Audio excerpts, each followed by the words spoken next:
Type 2, I was diagnosed 37 years ago, and I managed for many years on diet, exercise, all the things you're supposed to do. And that worked for a while, and then things started to get worse, and I didn't really know why. I can't really say why. And I started insulin about a little over 20 years ago.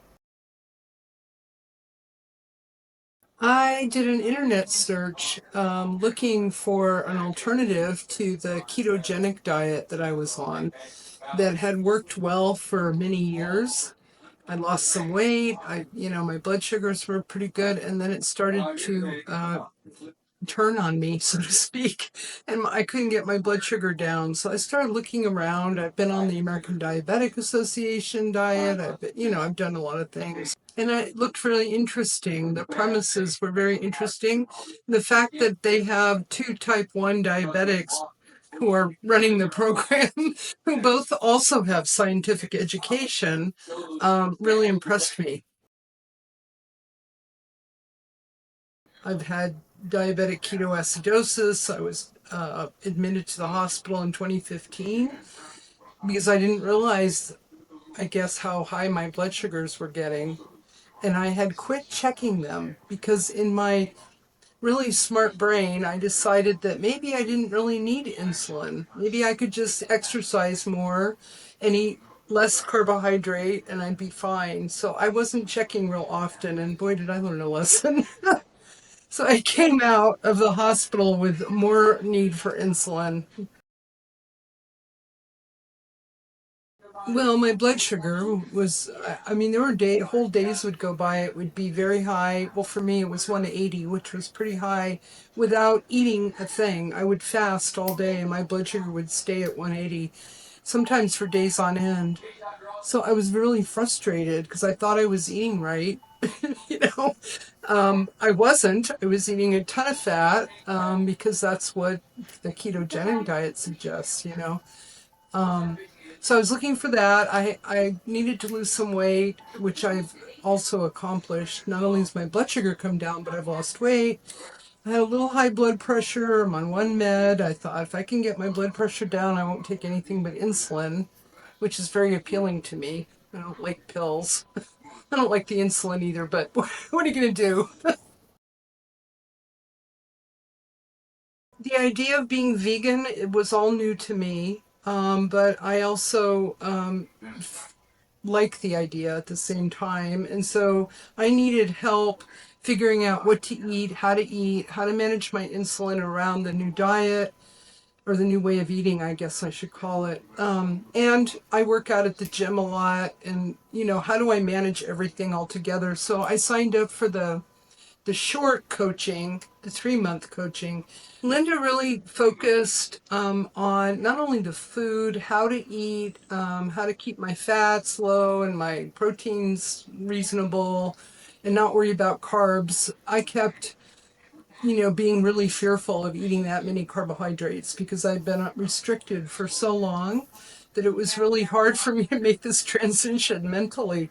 And she was very positive. She gave me a lot of support. She yelled at me once because I said I didn't know how to eat and I should know how to feed myself by now. And she said, cut that out. So she was very helpful in all the little fine tuning that I needed. Well, my blood sugars have come down to a very reasonable area. My A1c was only 6.6 when I started. I say only, but it wasn't terribly high, but it's 6.3 now, so it's come down. I've lost 30 pounds, more than 30 pounds now. Feels great. I still can't believe it. I'm in shock. Everyone I know doesn't believe me, and I'm like, look at my numbers. I just had my blood drawn not too long ago. I'm waiting for all the results, but my cholesterol is 90, which is too low. But I'm not taking anything. And I love the food. I love eating the fruit and the beans, all the legumes, all the stuff that I deprived myself of on ketogenic diets. I'm loving it. It suits me well. I don't think it would hurt to try it, regardless of if you're not sure about it. I just jumped in. I needed a CGM, a continuous glucose monitor, because my blood sugars were going up and down and up and down. So if there's any way to do that, I think even short term, that's helpful, because I was getting low at night and all these things have really balanced out watching what my blood sugar does at night, what it does before I eat, what it does after I eat, and that's helped. But if you don't have a CGM and you can't get one, I'm just amazed. Everything has fallen into place for me.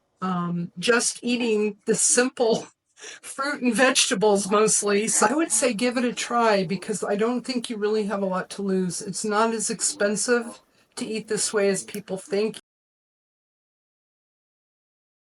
So I'm eating a cup at a time now. I started with a quarter cup, a half cup. Now I'm up to a cup. I'd like to eat more. So I love beans. I've learned to put them on my potatoes, on my salads, I have beans all the time. So that's my favorite. And the greens. I'm really enjoying the green salads. Never in my life eaten greens for breakfast, but I've learned how to do that too. So I'm loving the fact that I can grab a piece of fruit. I can have a big bowl of fruit even if I want. All of the oatmeal. I've been not eating oatmeal for a long time, and I've discovered I can eat that. And experimenting, trying new things that I've never even seen before, let alone tried. That's been fun. Even after the first week, I started feeling, like I noticed a change, and it was slow in the beginning, but I was extremely insulin resistant. And it was kind of slow, and I was like, well, I'm going to stick with it, see what happens. And so it just kind of incrementally got better and better and better.